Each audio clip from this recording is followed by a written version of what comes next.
a little experiment here. You can tell me whether you prefer it or not. Little gobbets of information leading up to the two big Champions League ties this week between Real Madrid and Atleti at Bernabeu. On Tuesday I'll be there, and Barca travelling to Lisbon to play Benfica. A repeat of that extraordinary barnstorming local game that they had a few weeks ago.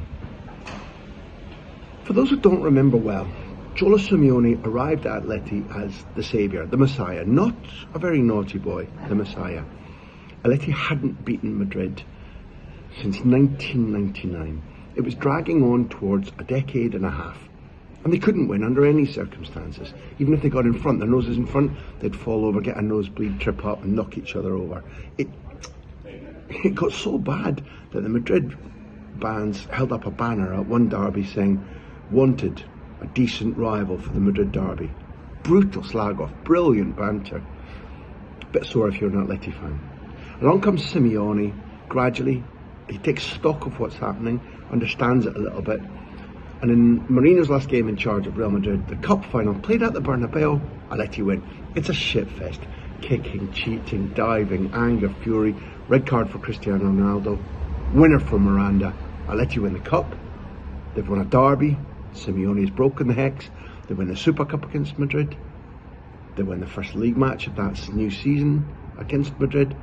But instead of unleashing a tidal wave of red and white power, it doesn't.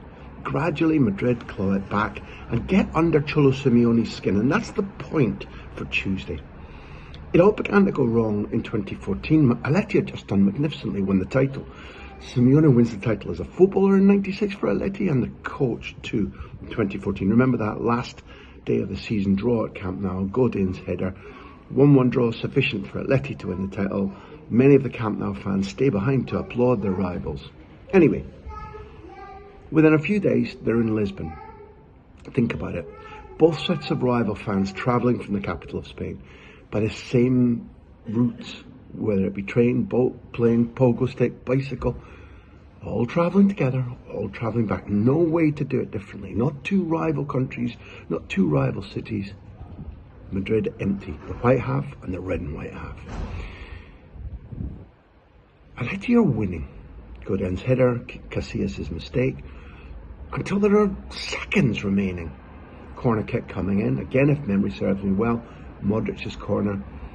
The scorer is Ramos, I think you know that by now. Courtois, the Madrid goalkeeper now, my money the best keeper in the world, is in goal for Atleti. He extends himself full length. It's like a condor taking flight, and still this little corner just up here, where it doesn't look like there's room for a snooker ball, never mind a football. Ramos heads it in, 1-1.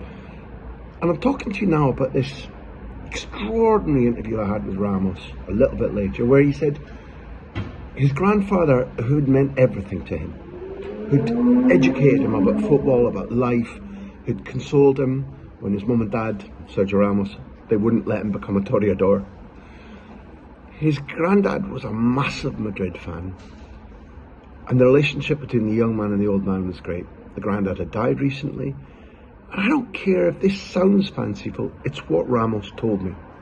He told me that in the last 15 minutes he was trotting around that pitch in Lisbon, losing to Atleti, and thinking to himself, I'm not letting my granddad down. I cannot lose this immediately after he's died. I'm still in mourning, I'm still grieving, and I'm going to punch back. I'm going to do something. And he does.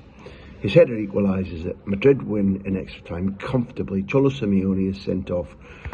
That's now over 10 years ago. But it's in Cholo Simeone's psyche. It's part of the way that the balance of power is tipped back from Atleti towards Real Madrid. And there's a danger that it undermines Simeone's thinking of how to approach Tuesday. In the next little message, I'll tell you why that is.